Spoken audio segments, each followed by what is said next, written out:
নিয়ন্ত্রণ হারিয়ে দাঁড়িয়ে থাকা যাত্রী বোঝাই বাসের পেছনে ধাক্কা মারল অন্য একটি বাস। দুর্ঘটনাটি ঘটেছে সোমবার ডোমজুড়ের 16 নম্বর জাতীয় সড়কের অঙ্কুরহাটি চেকপোস্টের কাছে। ঘটনায় জখম হয়েছে বেশ কয়েকজন যাত্রী। তাদের উদ্ধার করে ডোমজুর গ্রামীণ হাসপাতালে নিয়ে যাওয়া হয়। জানা গিয়েছে, শিয়ালদা ধুলাগড়িগামী একটি বাস দাঁড়িয়ে যাত্রী তুলছিল। সেই সময় শ্যামবাজার বাগনান রুটের বাস নিয়ন্ত্রণ হারিয়ে বাসটিকে ধাক্কা মারে। ঘটনায় বাসের মধ্যে ছিটকে পড়ে অনেক যাত্রীরা। বিকট শব্দ শুনে ঘটনাস্থলে ছুটে আসেন কর্তব্যরত ট্রাফিক পুলিশ এবং স্থানীয়রা। আহতদের উদ্ধার করে ডোমজুর গ্রামীণ হাসপাতালে পাঠায়। দুটি বাসের চালককে আটক করেছে পুলিশ। প্রাথমিকভাবে পুলিশের ধারণা ব্রেক ফেল হওয়ার কারণে দুর্ঘটনাটি ঘটেছে।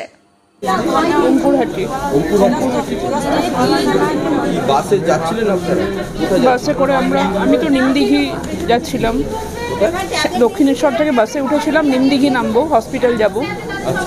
তার মধ্যে অঙ্কুরহাটিতে প্রচণ্ড জোরে বাসটা সামনের বাসটাকে ধাক্কা মারে এবং আমার মুখটা ঠোঁটটা পুরো ফেটে ওখানে প্রচুর ব্লিডিং হতে শুরু করে। অনেকের নাক মাথা ফেটে গেছে, বাসের মেঝে রক্তারক্তি কাণ্ড, সিট ভেঙে পড়ে গেছে বাসের। অ্যাক্সিডেন্ট হচ্ছে, বাসটা তার নিজস্ব গতিতে চলছে, কন্ডাক্টর বারবার তাকে উইদাউট স্টপে দাঁড় করিয়েছে।